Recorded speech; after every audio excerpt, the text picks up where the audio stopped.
Éric Nehoff nous invite à son raout d'automne, un verre à la main, l'impair de la nostalgie sur l'épaule, nous partons à la rencontre de figures disparues. Dans la chronique comme ailleurs, il y a les parvenus et les aristocrates, les accents circonflexes nonneurs d'actualité et les possédés du rétroviseur, les courriéristes fatigués et les distillateurs de nostalgie. Ce que l'on continue de lire, chaque semaine, dans le Figaro depuis tant d'années et d'autres confrères qui ont tellement de mal à écrire 2 feuillets sans les plomber de prétentions et d'instructions ineptes.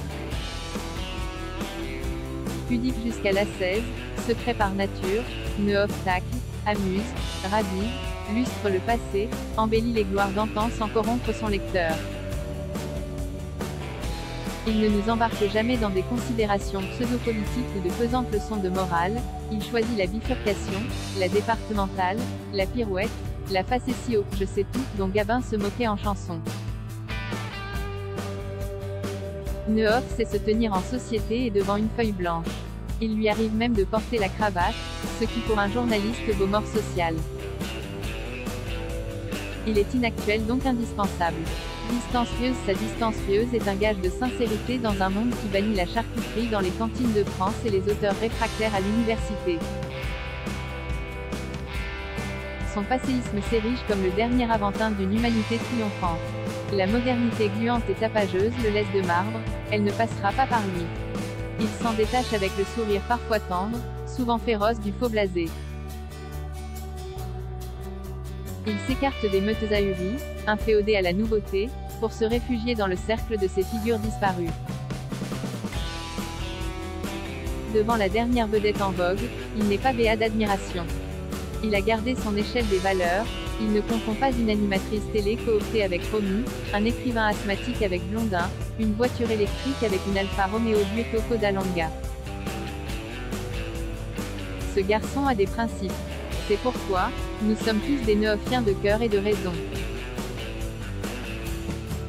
Nous avons suivi l'école de ce monsieur jadis qui s'habille en monsieur cinéma à la radio, tous les dimanches.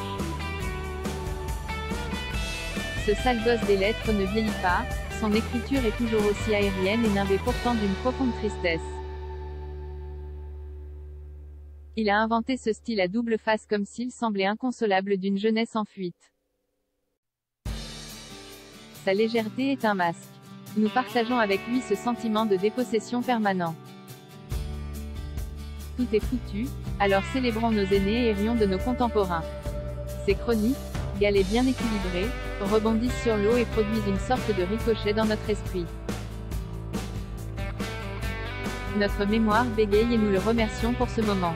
Son staccato oscille entre l'ironie douce et la mélancolie acide, entre le pugilat jouissif et une forme d'abandon provincial. Il fut et demeure notre professeur qui écrit court et tape fort sur tous les orgueilleux, tous les encombrants des écrans.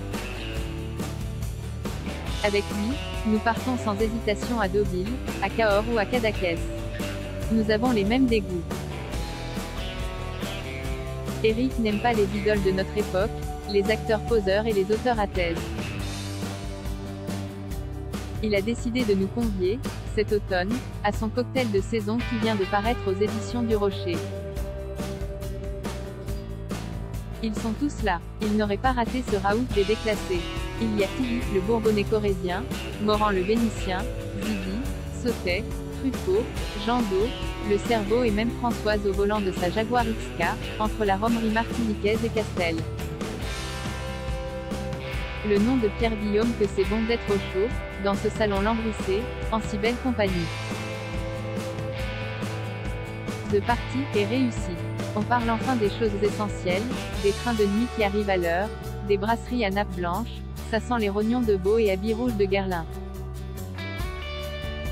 Les filles possèdent l'érotisme chaste cher à Arletty, elles portent des chemisiers en soie sauvage, un peu trop déboutonnés, les gens de la nuit ne s'en offusquent pas. Les hommes se sont débarrassés de leur loden vert au vestiaire, leurs souliers vernis brillent au vent mauvais. Les petits cours circulent sur des plateaux d'agents. Les bons mots fusent. Ces vachards donc salutaires. Entre amis, les langues se délient, on regrette les t-shirts Giscard à la barre, la disparition des nanars, on s'agenouille devant Max Pécard, on évoque art. B. G et Jean-René Huguenin, on va jusqu'à emprunter la Nationale 20. On prononce le nom de Pierre Guillaume. Et la nuit semble moins sombre. Cocktail de saison price, 18,90 € 4 recettes et new available from 18,90 €.